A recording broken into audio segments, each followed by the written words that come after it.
لیلۃ القدر کو کیسے گزاریں، شب قدر میں کون سی عبادت کریں، اس اہم اور فضیلت والی رات کو گزارنے کا صحیح طریقہ کیا ہے، اس ویڈیو میں ہم جانیں گے۔ سب سے پہلے جان لیں لیلۃ القدر، شب قدر، یہ 5 راتیں ہیں۔ 21 رمضان المبارک کی رات، 23 رمضان المبارک کی رات، 25 رمضان المبارک کی رات، 27 رمضان المبارک کی رات اور 29 رمضان المبارک کی رات، یہ لیلۃ القدر کی راتیں ہیں۔ ان 5 میں سے کوئی نہ کوئی ایک رات شب قدر کی ہوگی۔ ان 5 میں حضور نے حکم دیا ہے، آخری عشرے کی یہ 5 تاک راتیں، اس میں حضور نے حکم دیا کہ جاگو، یہ لیلۃ القدر ان 5 میں گھومتی رہتی ہے۔ لیلۃ القدر کی فضیلت قرآن مجید میں پوری سورت اللہ رب العزت نے اتاری۔ اِنَّا أَنزَلْنَاهُ فِي لَيْلَةِ الْقَدْرِ وَمَا أَدْرَاكَ مَا لَيْلَةُ الْقَدْرِ لَيْلَةُ الْقَدْرِ خَيْرٌ مِّنْ أَلْفِ شَهْرٍ۔ اللہ فرماتے ہیں یہ وہ رات ہے جس میں ہم نے اپنی لاریب کتاب قرآن مجید اتارا، اور یہ وہ رات ہے، اس کی اہمیت بتانے کے لیے اللہ نے فرمایا لَيْلَةُ الْقَدْرِ خَيْرٌ مِّنْ أَلْفِ شَهْرٍ، یہ 1000 مہینوں سے بڑھی ہوئی ہے۔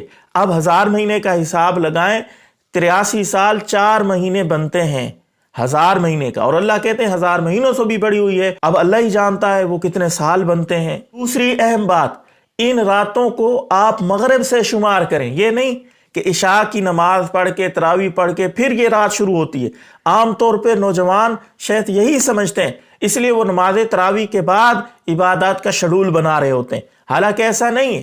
اسلامی تاریخ جو ہے وہ جیسے ہی سورج غروب ہوا، مغرب کی اذان کا وقت داخل ہوا، یہ دوسرا دن داخل ہو گیا۔ مثال کے طور پہ آج 22 رمضان المبارک ہے، ابھی کچھ ہی دیر میں ہم افطاری کریں گے، افطاری جیسے ہی کریں گے تو 23 رمضان المبارک داخل ہو جائے گا۔ یہ رات 23 رمضان المبارک کی شروع ہو چکی ہے۔ اب اسی افطاری کے وقت سے ہی ہم نے عبادات کا شیڈول بنانا ہوگا، ابھی سے عبادات شروع کرنی ہوگی۔ تو سب سے پہلے آپ نے جب افطاری کر لینی ہے، افطاری کے بعد مرد حضرات مسجد میں جائیں، تکبیر اولیٰ کے ساتھ باجماعت نماز کا اہتمام کریں، اور عورتیں گھروں پہ نماز کو وقت پہ ادا کریں۔ پہلا کام آپ نے یہ کرنا ہے۔ نمبر 2، مغرب کی نماز کے فوراً بعد 6 رکعت نماز اوابین نفل ہیں، ان کی بڑی فضیلت آئی ہے۔ عام دنوں میں 12 سال عبادت کرنے کا اجر و ثواب ہے، اور رمضان میں اور لیلۃ القدر میں تو مزید اس کا ثواب بڑھ جائے گا۔ نمبر 3، پھر اس کے بعد جب آپ نے مغرب کے 6 نفل پڑھ لیے اوابین کے، پھر سورت واقعہ پڑھیں۔ پھر نمبر 4، عشاء کی نماز باجماعت مسجد میں مرد حضرات پڑھیں، عورتیں گھروں پہ وقت پہ عشاء کی نماز پڑھیں۔ پھر نماز تراویح کا اہتمام مرد حضرات مسجد میں جماعت کے ساتھ پڑھیں، اور عورتیں گھر میں انفرادی طور پہ اہتمام کریں۔ نمبر 7، اس کے بعد سورت ملک کی تلاوت کریں، اس کی حدیث میں بڑی فضیلت آئی ہے۔ نمبر 8، پھر اس کے بعد قرآن مجید کی تلاوت کریں۔ قرآن مجید کی تلاوت جتنی ہو سکے آپ اس کا اہتمام کریں، پارہ پڑھیں، 2 پارے پڑھیں، جتنا آپ پڑھ سکتے ہیں قرآن مجید کو پڑھیں۔ نمبر 8، اس کے بعد آپ صلاۃ التسبیح کی نماز پڑھیں۔ یہ خاص تسبیح کی نماز ہے، اس کے متعلق ڈیٹیل سے 2 ویڈیو، ایک کل میں نے اپلوڈ کی ہے، ایک آج 5 بجے آ چکی ہے، آپ دیکھ سکتے ہیں میرے چینل پہ۔ صلاۃ التسبیح کیسے پڑھنی ہے وہ نماز پڑھیں آپ، اس کی بڑی فضیلت آئی ہے حدیث میں۔ حضور نے فرمایا انسان کے سارے گناہ معاف ہو جاتے ہیں۔ اس نماز کو حضور نے فرمایا روزانہ پڑھنا چاہیے، اتنی فضیلت والی یہ نماز ہے۔ نمبر 9، صلاۃ التسبیح پڑھنے کے بعد آپ مسجد کے کونے میں بیٹھ جائیں، مرد حضرات مسجد میں جا کے عبادت کریں یا گھر میں بھی کر سکتے ہیں، بہرحال ایک کونے میں تنہائی میں بیٹھ کے تسبیح لے لیں یا انگلیوں پہ شمار کریں۔ کئی 100 دفعہ آپ سبحان اللہ پڑھیں، کئی 100 مرتبہ الحمدللہ پڑھیں، کئی 100 مرتبہ اللہ اکبر پڑھیں، کئی 100 مرتبہ درود شریف پڑھیں، کئی 100 مرتبہ استغفار پڑھیں، کئی 100 مرتبہ پہلا کلمہ پڑھیں، یا کئی 100 مرتبہ نہیں پڑھ سکتے، ان تمام کی ایک تسبیح یعنی 100 مرتبہ یہ تمام ذکر و اذکار کر لیں۔ نمبر 10، ایک خاص دعا لیلۃ القدر کی جو حضور صلی اللہ علیہ وسلم نے حضرت امی عائشہ رضی اللہ تعالیٰ عنہ کو بتائی، وہ دعا ہے اللہم انک عفو تحب العفو فاعف عنی۔ اس دعا کا اہتمام کریں، کثرت سے پڑھیں گے دعا، یہاں لکھی ہوئی بھی آ رہی ہے۔ اس کا ترجمہ یہ ہے اللہم انک عفو، اے اللہ بے شک تو ہی گناہوں کو معاف کرنے والا ہے، تحب العفو معاف کرنے کو پسند کرتا ہے، فاعف عنی اے اللہ مجھے بھی معاف کر دے۔ نمبر 11، پوری رات آپ مختلف عبادات میں گزاریں۔ کبھی قرآن مجید کی تلاوت کرنے میں لگ جائیں، کبھی ذکر و اذکار میں لگ جائیں، کبھی درود شریف پڑھنے میں لگ جائیں، کبھی استغفار پڑھنے میں لگ جائیں، کبھی نوافل پڑھنے میں لگ جائیں۔ ایک عبادت سے اکتا جائیں، تھک جائیں، دوسری میں لگ جائیں۔ اس طرح تمام رات عبادات میں گزاریں۔ پھر جب سحری کا وقت داخل ہو جائے، رات کا آخری پہر داخل ہو جائے، پھر نماز تہجد کا اہتمام کریں۔ نماز تہجد اس کا اہتمام کریں۔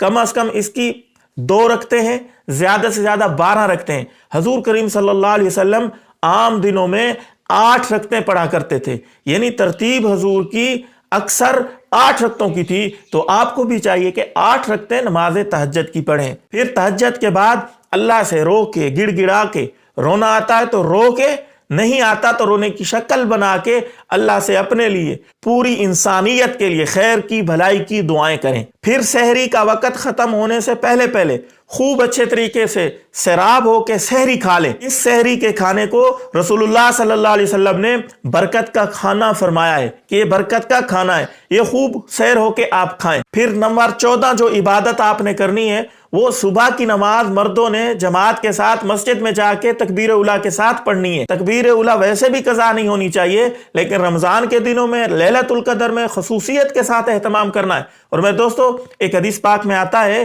جو بندہ عشاء کی نماز باجماعت پڑھ لیتا ہے، پھر صبح کی نماز باجماعت پڑھ لیتا ہے، رات کو اس نے عبادت نہیں کی، سو گیا، تو پھر بھی پوری رات عبادت کرنے کا ثواب ملے گا، لیکن یہ ثواب فضیلت والا ہے۔ یہ آپ نہ کریں کہ عشاء کی نماز پڑھ کے سو گئے، پھر صبح کی نماز جماعت کے ساتھ پڑھ لی اور سمجھیں کہ بس مجھے ثواب مل گیا پوری رات جاگنے کا۔ یہ فضیلت والا ثواب ہے، اور جو آپ عبادات کریں گے اس کا جو نور ہے، اس کی جو چاشنی ہے، وہ اس سے زیادہ ہے۔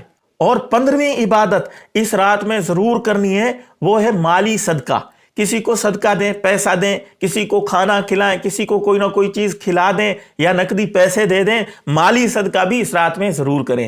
ان 15 عبادات کا آپ نے مغرب سے لے کر صبح کی نماز تک، یعنی صبح کی نماز سمیت ان 15 عبادات کا خصوصیت کے ساتھ اہتمام کرنا ہے، مردوں نے بھی عورتوں نے بھی۔ انشاءاللہ یہ اگر لیلۃ القدر ہوئی تو آپ نے لیلۃ القدر کو پا لیا، یعنی طاق رات میں عبادت آپ کریں گے، اور لیلۃ القدر انہی طاق راتوں میں گھومتی رہتی ہے، تو انشاءاللہ جس رات میں بھی آپ اس طریقے سے عبادت کریں گے، اگر وہ لیلۃ القدر ہوئی تو آپ نے اس ساری رات کو پوری عبادت میں گزار لیا۔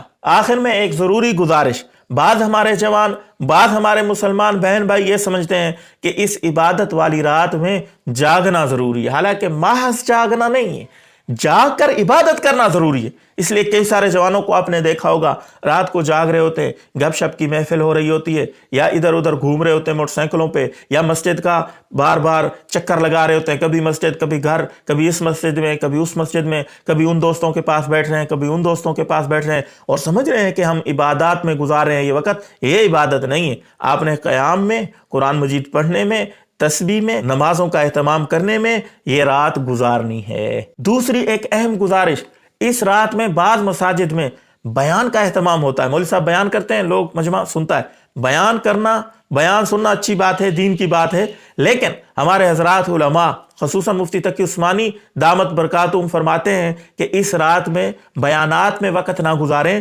بلکہ اللہ کو راضی کرنے میں گزاریں۔ زیادہ سے زیادہ نوافل دعاؤں کا اہتمام کریں، بیانات کے لیے پوری زندگی پڑھیے، کسی اور رات میں بیان رکھ لیں، اس رات میں بیانات کا اور مجلس کا اہتمام نہ کیا جائے۔